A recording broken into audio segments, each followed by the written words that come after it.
Hey, Jason Delgado here to talk some Chargers football. I'm seeing a lot of pessimism from Chargers podcasters, Chargers beat writers, saying we're gonna go 9-8, maybe 10-7. I think 10-7's the highest record I've seen someone say we have. Uh, Forget all that, man. I'm saying we go 12-5. And listen to me here. You know, all right, they are right. We do have a much tougher record, but it's like, ooh, the record. We're so scared. Like, don't we have Harbaugh for a second year? Don't we have Jesse Minter? Don't we have a much more loaded offensive team because of the draft and some of free agency? I mean, what are we doing here if we're thinking we're just going to be a bunch of losers again, even with a great coach and what should be a great offense? So let's get into something that people are rightfully concerned about, the offensive line. All right, so we added the big free agent signing, Mekhi Becton, right guard. He's going to be a huge upgrade there, from Pipkins. Of course, he came, Becton came over from the Eagles, world champion. So you can't do any better than that on the right side with him and Big Joe Alt, those two guys. Good luck trying to see over those two guys, unless you're a giant like Justin Herbert. And, we still need to sign Slater, re-sign him. But I think that'll get done in July. But the concern is the interior, center and left guard. And you do have to be kind of concerned about that. And then we have some fans freaking out. Oh, it's going to be Bozeman again, starting at center. Well, yesterday, Matt Money Smith said on Believe in Chargers that Zion is taking the majority of reps starting at center, and he's getting extra reps off to the side to get up to speed at center. So, Harbaugh threw this out earlier this year that, hey, we're going to try Zion at center. And I really believe him. Zion, his fifth-year option did not get picked up. Zion is a guy who's got a lot of talent, but he hasn't played well these last couple of years. And let's look at why. He hasn't been playing next to top talent. Bozeman, not the best. When Corey Linsley went down is when Zion started to struggle. And before that, he was doing well at left guard. So you put him next to Becton. You give him more responsibility. Everyone says what a smart guy this guy is. Very smart, book smart. He's had trouble with stunts before, but let's give him more responsibility. It's like when you're in school and you're doing a group project and you don't have responsibility. If someone else is doing the most of the work in the project, you're like, I'm not going to take this seriously. But if you're the one who's in charge of it, you're going to do all you can. And this is what they're doing with Zion. Put him in charge, put everything on his plate, and this is his last-ditch effort to get another contract with the Chargers. So is he going to step up? He's got the talent. He's got the brains. I really hope he does it. And then you're solidified at center, where you had problems last year. And then the question becomes, what do you do at left guard? Do you put Bozeman there with familiarity? He did struggle, but you could say, did he struggle because he was playing next to Pipkins and, Zion wasn't playing great? And was that part of it? Bozeman was part of the Baltimore Ravens. He's had some success there too. So you're really looking at what are you going to do at one of these spots? It's either going to be left guard or center. And We did pick up Andre James from the Raiders, who did not have a good season last season, but the year before he played well, so he's an option. And look, there's still free agency, guys. You know, at this time last year is around the time we signed J.K. Dobbins. There's still going to be good players out there. Um,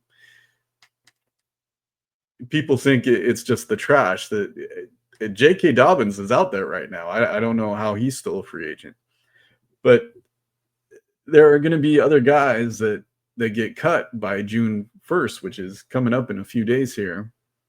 There's going to be more cuts, and they're not going to count against the compensatory formula, which Joe Ortiz, he loves picking up extra picks and hates giving up picks.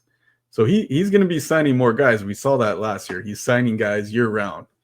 So he could add another lineman potentially. So people who are freaking out about Bozeman already, hey, he's a great depth piece. When have the Chargers had depth at O-line?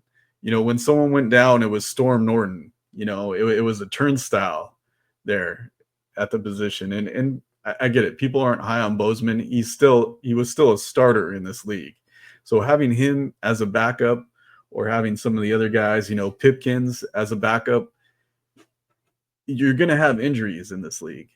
So you're going to need guys who are starter quality to step in there.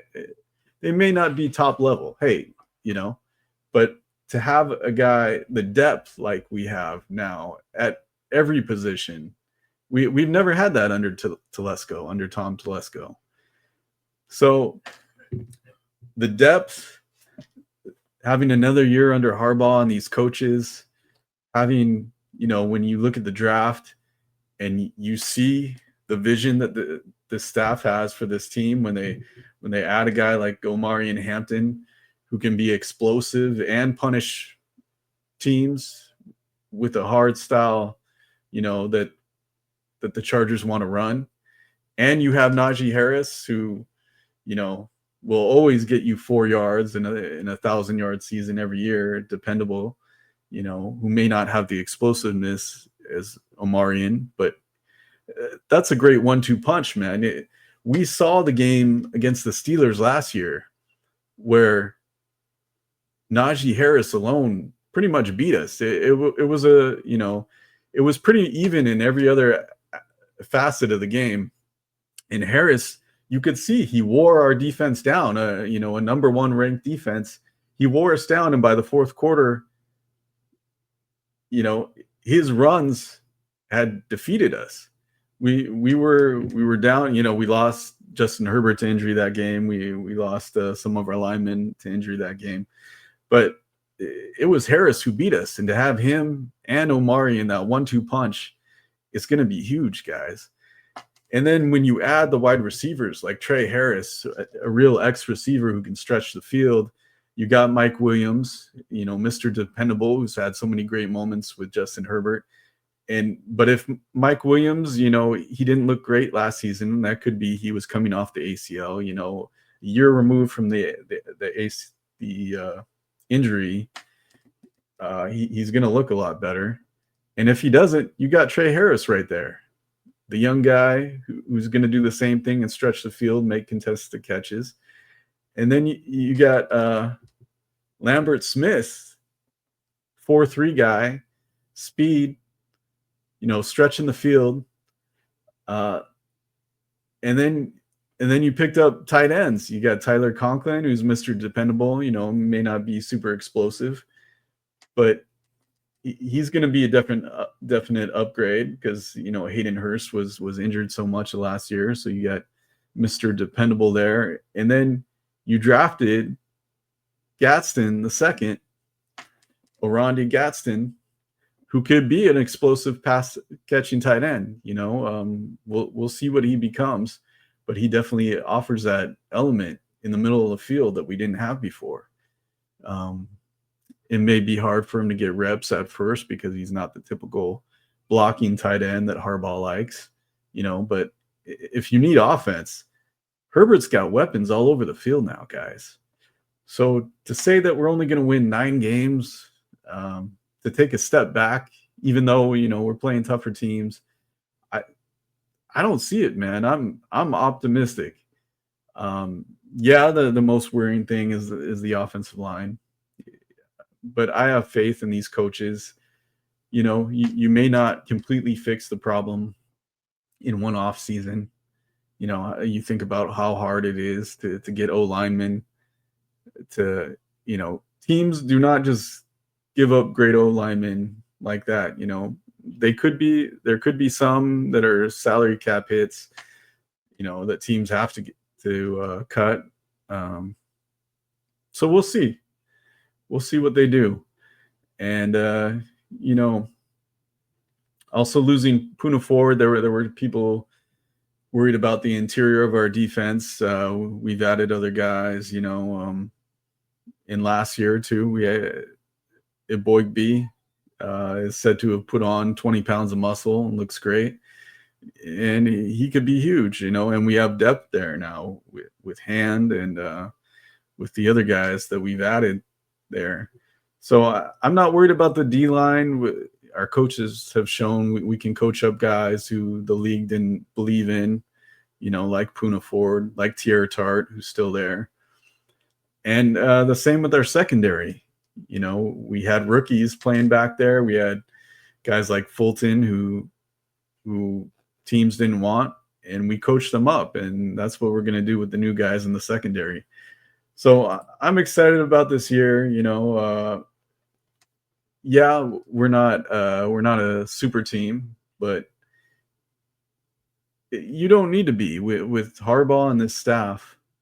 You need consistency, and we have the depth, and we do have stars at certain positions. Herbert, Derwin James, Khalil Mack. These guys are back, and you add offense around them, you're going to see some fireworks. As long as Greg Roman, there's no excuses now for Greg Roman. He's got all the weapons. You could say last year that there were excuses. He didn't have anyone other than Ladd McConkey who you could depend on. And now you do. Now they're all over the field. So you better not say, hey, we can't score 25 points a game with this team, because we absolutely should. So when you look at playing like teams like the Eagles, the Commanders, tough teams, and always the AFC West division is always tough. And, you add Pete Carroll to it. Yeah, it's going to be tough, and it should be. And we'll see what this team is made of. And I'm expecting great things. So bolt up, go Chargers. Let's go.